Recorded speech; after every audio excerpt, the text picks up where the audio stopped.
What is up, guys? It's Scott here from Woke Societies, here to drop another amazing episode on you. So, bunch of stuff going on, guys. And first thing I just want to say is we broke 400 subscribers on YouTube today, which is amazing. I'm so stoked about it. I didn't even think I was going to hit 400 by the end of this month, but now that we're there and it's the 13th, I want to try to hit 500 this month. So let's get it, guys. And again, I thank you so much from the bottom of my heart for getting me there. It's been a grind. My ultimate goal will be 1,000 by the end of the year. I think we're going to do it, and it's going to be great. So today's episode, guys, is just going to be jumping back into the news cycle, catching you guys up on the current news stories. Some big things have come about in the last 2 days, and we're going to get right into it. We're going to start out with some things about the Trump administration, going back to actually 9/11. I know that feels like it was 2 days ago, but I want to give the story because it gives some kind of hope to the victims, and we're going to get into that. We're going to get into Planned Parenthood. Obviously, you guys probably already know Andrew McCabe has been he's going to be indicted. We're going to get into that. The Inspector General report is finalized, and we're going to get into some UFO stuff right at the very end. So, guys, you're in for an awesome episode, and let's do it.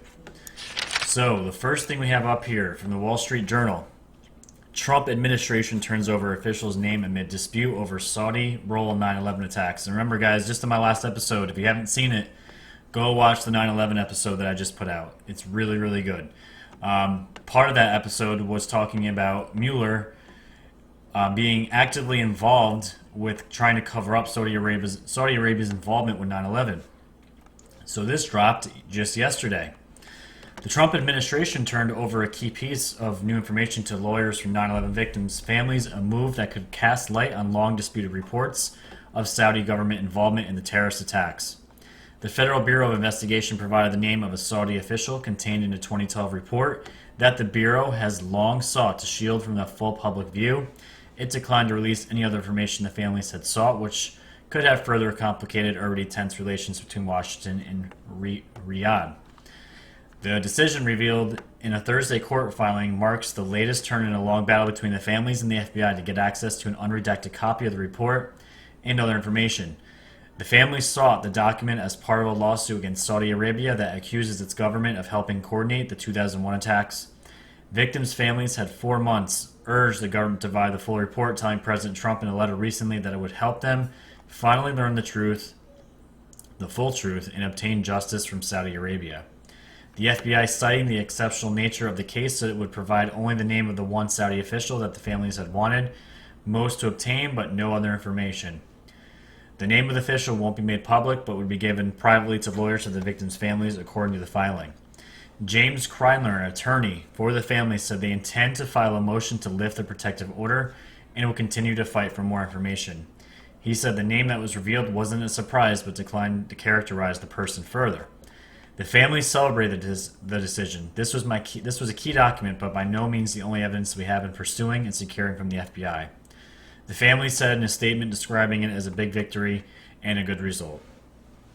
And just to scroll down here, guys, Saudi Arabia had denied official complicity of the attacks, while 15 of the 19 hijackers were from Saudi Arabia. Official U.S. government reviews haven't made public any concrete evidence of Riyadh's involvement.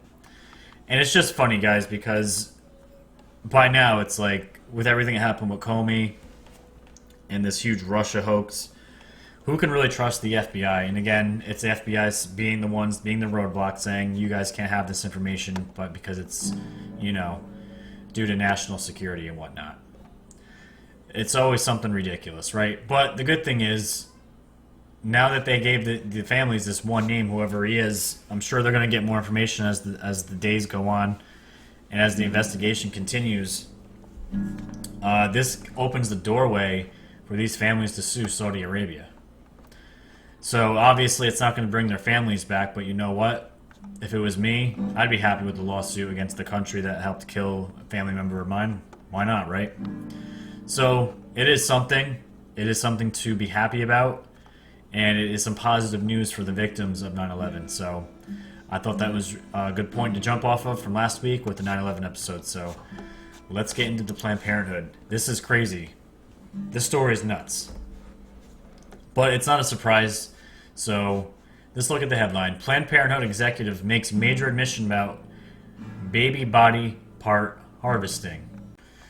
During the preliminary hearing this week in the criminal case, undercover journalists David Deleden and Sandra Merritt, semi-retired Planned Parenthood executive, admitted that the abortion business had no ban on altering abortion procedures in order to better harvest baby body parts that would later be sold allegedly for profit. According to reporting from Leanne Lawrence at LifeSite News, Doe 10, the former medical director at Planned Parenthood Los Angeles until 2013, admitted under questioning Wednesday by Peter Breen of the Thomas More Society and lawyer for Deleden that the Planned Parenthood affiliate she worked in had no rule against changing the abortion procedure technique, that's in quotes, the word technique, in order to obtain better baby body parts. Sick stuff, right? As noted by Lawrence, federal consent rules stipulate a doctor cannot change the method of a medical procedure without a patient's consent. Doe 10 testified that Planned Parenthood abortionists would never change the method, but admitted Planned Parenthood began making the distinction between technique and method after the Center for Medical Progress undercover videos were released, the report noted. We had to grapple with fallout from videos, the abortion executive, who was not allowed to be named, admitted to the court. We had to be more specific. Mr. Breen, who was representing the lady, emphasized to the outlet that Doe 10 was essentially playing semantics. There is no distinction between method and technique in the law, and there is no distinction between method and technique in medical ethics, he said.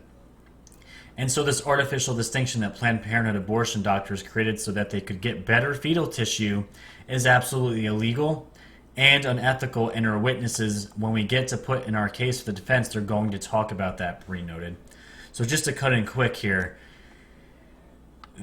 Planned Parenthood and these doctors were changing what they call techniques to get these to pull babies out of women, and you're going to see is doing more damage to the woman. But they were saying that's okay for them because the new techniques, the new methods they were using, would be for better purposes for harvesting fetal tissue, guys. Of course, Planned Parenthood wanted those federal funds that Trump took away because they're taking these fetuses and selling them for profit illegally. And they're also damaging women in the process. And I have no problem with if a woman decides to have an abortion. It's her decision. I'm not against it. But the problem I have is these corporations that are profiting off these babies and they push for abortions because they act like they care about the mother, but they don't. They want that fetus to make money. And once Q's back up on 8chan, the picture from one of their drops, again, very graphic, shows the fetuses in the bowls and a guy with gloves that looks like he's, not a doctor, cleaning babies, dead fetuses. It's terrible. Really gross. So where are we here? And so this artificial distinction that Planned Parenthood abortion doctors created so that they get better fetal tissue is absolutely illegal. The attorney claimed that changing the abortion procedure to better harvest aborted baby parts likely puts women at greater risk. We're getting testimony that switching the fetus position from the normal position of vertex to breech increases dilation so you can get a better fetal tissue. Well, what does increasing dilation also do? It causes harm. It can cause harm to a woman's cervix, which then can cause her to be unable to carry a pregnancy down the road, he explained. So not only are we taking away your child, selling its body parts for money, in the process of that, because we're so greedy, we're going to damage your body to the point where you might not be able to get pregnant ever again if you decided to. Wonderful, right? Deleden and Merritt journalists for the Center for Medical Progress facing up to 10 years behind bars, which 10 years, that sounds like nothing for what they did, were charged with 15 felonies in March of 2017 for their shocking undercover videos about the abortion industry. Doe 10 is featured in their work, which has been corroborated as undoctored by the U.S. Court of Appeals for the Fifth Circuit, allegedly haggling over prices of fetal remains while sipping wine and joking about wanting a Lamborghini. Wonderful. She also spoke about adjusting abortion procedure techniques to make it less crunchy therefore keeping baby body parts better intact. Guys, I haven't seen this undercover documentary, and I don't want to. Talking about making sounds like crunchy, pulling fetuses out of women, I have no desire to see anything like that. But apparently it was pretty damning to these people, which is obviously you can see here. As noticed by the Washington Examiner earlier in the week, Doe 7 admitted during the preliminary hearing to procuring fetal tissue from the abortions she performed at Planned Parenthood, as well as being familiar with the embattled stem express. She testified that she was aware of cases where money had been exchanged as part of such transactions, the report said. It is worth noting that Stem Express and Planned Parenthood Northern California are both under ongoing FBI and U.S. Department of Justice investigation for selling fetal organs and tissues illegally. And people, and of course the media, attacked Trump when he defunded them, governmental funds, and everyone was like, yup, Trump doesn't care about women, right to choose, blah, blah, blah, blah, it's my body. Guys, wake up, please. Wake up. It has nothing to do with that. This is an organization that is illegally selling fetuses to people, to all different kinds of countries, like China, and doing God knows what with them. So if you're okay with that, you're okay with a corporation making money off dead babies, I don't know. How do you sleep at night? That's just my opinion. Pretty sick, right? So there you go. Anyone that talks about, abortion and all that, again, like I've said, I got nothing against it. If there's certain situations where, it happens. It is what it is. That's life. But the people behind it, the motivations behind them encouraging it, they're not carrying out of the woman's interests. That's my whole point. All right. Moving on. We're going to actually skip that. We're going to jump right into this here. Actually, you know what? Let me just mention the headline. We're not going to get into it, but I'll mention the headline. This is an article by Ratters. Parents of murdered Democrat staffer Seth Rich can sue Fox News U.S. court. So this was just a headline saying obviously everyone knows who Seth Rich was. He was the one that leaked the DNC email exchange to, WikiLeaks. And, Julian Assange, it got out there about these emails, and people were able to access a lot of these emails. And obviously, Hillary was not happy about this. And we think a member of MS-13 killed Seth Rich. That's what we think happened. But obviously, people are saying it's just a random murder, which we know it's not. But parents are now suing Fox News for a video that they were going to show. And the video has evidence possibly showing that, Seth Rich was actually murdered by MS-13. So maybe them suing Fox might actually lead them to the truth. That's the main gist of the article, but I didn't really want to get into that. This is the main meat of the episode right here. This and the DOJ inspector report. U.S. Attorney recommends proceeding with charges against McCabe as DOJ rejects last-ditch appeal. Good news, guys. U.S. Attorney Jesse Liu has recommended moving forward with charges against Andrew McCabe, Fox News has learned, as the Justice Department rejects the last-ditch appeal from the former top FBI official and current CNN contributor. McCabe, the former deputy and acting director of the FBI, and also now an employee of CNN, appealed the decision of the U.S. Attorney for Washington all the way up to Jeffrey Rosen, the Deputy Attorney General, but he rejected that request, according to a person familiar with the situation. So he tried to play his last card, guys, to keep himself out of court, and it got rejected. The potential charges relate to DOJ Inspector General findings against him regarding misleading statements concerning a Hillary Clinton-related investigation. A source close to McCabe's legal team said they received an email from the Department of Justice, which said, "The department rejected your appeal of the U.S. Attorney's Office decision in this matter. Any further inquiry should be directed to the U.S. Attorney's Office." McCabe spent 21 years with the FBI. He became the acting director in May 2017 after President Trump fired former director James Comey. McCabe's legal team met with Liu in person to make an appeal, not to move forward with any prosecution.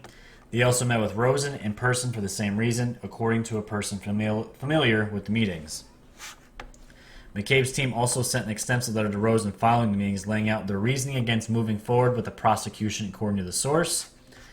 Then Attorney General Jeff Sessions fired McCabe in March 2018 after the Inspector General found he had repeatedly misstated his involvement in a leak to the Wall Street Journal regarding an FBI investigation. We all know the story, guys, right? This was the focus of the FBI announcing the reopening of the Clinton investigation after finding thousands of her emails and a laptop belonging to former Democratic Representative Anthony Weiner, who is married to Clinton aide Huma Abedin. The Journal's account of the call said a senior Justice Department official expressed displeasure to McCabe that FBI agents were still looking into the Clinton Foundation and that McCabe had defended the agent's authority to pursue the issue. That leak confirmed the existence of the probe, the report said, which Comey had up to that point refused to do. The stated reason for the firing was that McCabe had misled investigators over his involvement in a news media leak, but McCabe says the real reason was his refusal to pledge allegiance to a single man, and he's talking about Trump. So here it is, guys. This is the beginning of the fall, the big major players in the swamp. This is why I was telling everybody a few weeks ago to calm down, that Comey was not getting prosecuted for leaking memos. Even though most, if not all, FBI agents under him, if they were ever to do that, they'd be fired immediately. And or prosecuted. So now we have McCabe here. He is going to be indicted. He is going to be going to court. And again, we know he's linked to Comey, this whole FISA Gate thing, which we're going to get into next. It's all going down, guys. He's the first card to fall. Again, he played his last card to try to get out of court, and he was rejected by the U.S. Department of Justice.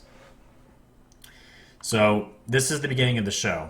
And now, not my show, but the show. This article here by the Washington Examiner, guys. Here we go. The DOJ Inspector General completes investigation to alleged FISA abuse.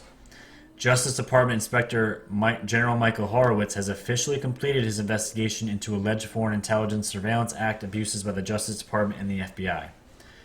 Doug Collins, the top Republican on the House Judiciary Committee, revealed in a letter Thursday that Horowitz notified Attorney General William Barr of the completion of his investigation earlier in the day.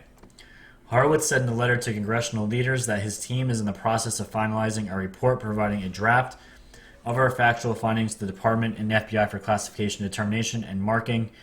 Once redactions are made and the report is returned to the Inspector General, Horowitz's team will proceed with their usual process for preparing final draft public and classified reports and ensuring that appropriate reviews occur for accuracy and comment purposes.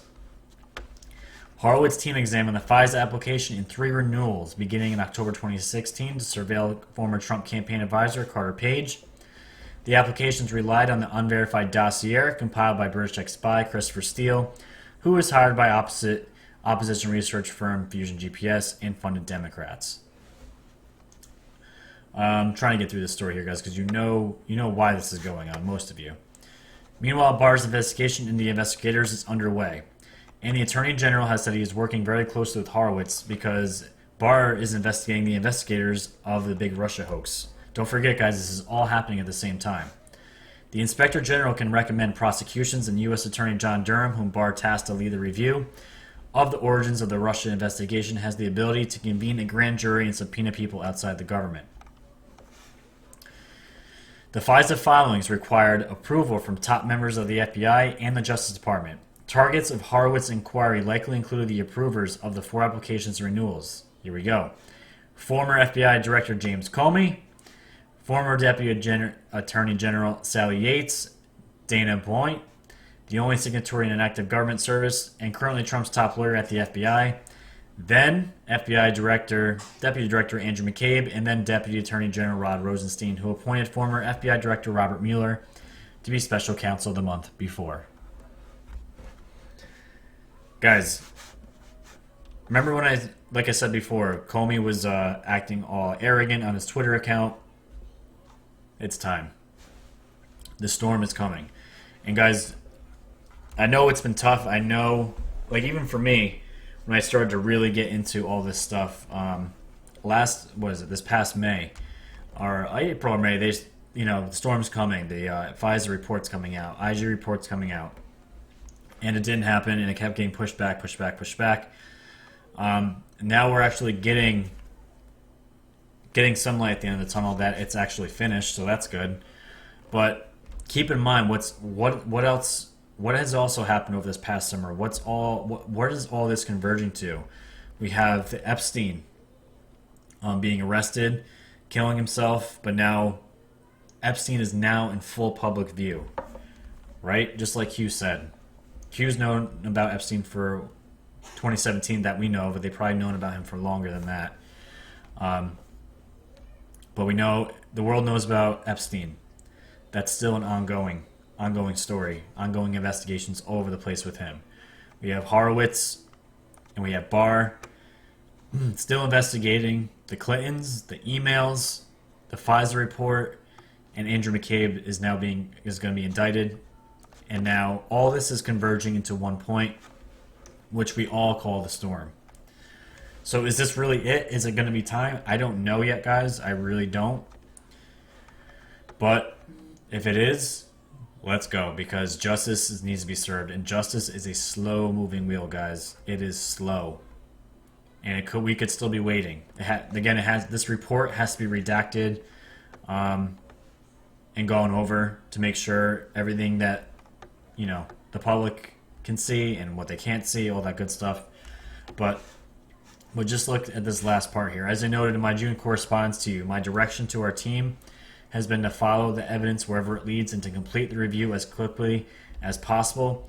Consistent with this guidance, the team has reviewed over 1 million records and conducted over 100 interviews, including several of witnesses who only recently agreed to be interviewed, the Inspector General said. Over 1 million records, guys, and 100 interviews. That's crazy.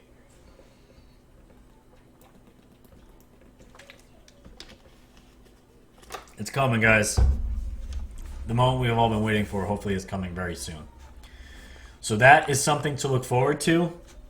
Something to keep your eyes and ears open about as the days go on. We're moving into fall. But, September, could be a very surprising month. Remember, we're still waiting for Q to come back. And Praying Medic just tweeted something out before. The 8chan was running some kind of test. Something with their DNS servers or something like that. I can't remember it now, but they are in the works of coming back any day to be bringing 8chan back online so Q can finally post again. So, last article, guys, I want to get into is this one here. I want to, again, try to keep more UFO stuff with the general news as well because it's important. This article was by Exopolitics. Age reversal experiment validates secret space program insiders. A clinical study which had the effect of reverse aging 9 human subjects has been announced in a news article by the prestigious science journal Nature. The result of the study provides stunning corroboration of the testimonies of multiple insiders who claim that they were age regressed after completing 20-year tour of duties in secret space programs. The study involved a cocktail of drugs used on 9 participants as explained in the Nature News article authored by Allison Abbott on September 5th. For 1 year, 9 healthy volunteers took a cocktail of 3 common drugs, growth hormone, and 2 diabetes medications in an average shed of 2.5 years of their biological ages measured by analysts analyzing marks on a person's genomes. The participants' immune systems also showed signs of rejuvenation. The results of the cocktail of common drugs allegedly came as a surprise. I expected to see some slowing down of the clock, but not a reversal, says geneticist Steve Horvath at the University of California, LA, who conducted the epigenetic analysis. That felt kind of futuristic. The findings were published on September 5th in Aging Cell. And Dr. Michael Salla, who is the creator of Exopolitics, did write this book, Secret Space Programs and Extraterrestrial Alliances. And I always bring up Corey Goode, guys, and if you guys still haven't looked into Corey Goode, you have to find his story. He talks about the secret space programs and this exact stuff here. How he did a 20 year and back program, and then after your 20 years of service is up in the space programs, they age regress you and you go back in time to where you were originally instated.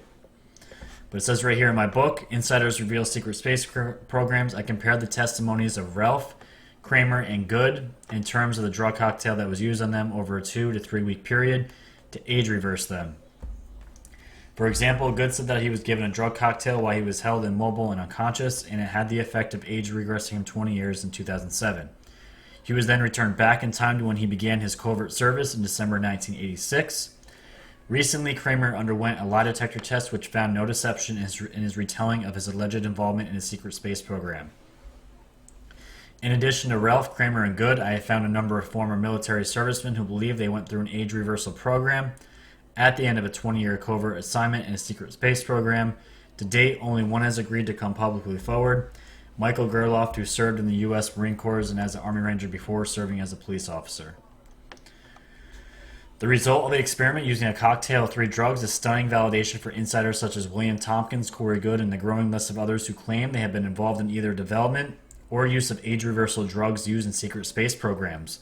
Prior to his surprising death in August 2017, Tompkins says that he was told that plans had been made for age reversal drugs to be released to the public arena. With the publication of the clinical study showing age regression on 9 human subjects, it appears that we are getting much closer to the day that age reversal and other life-changing technologies are released into the public arena.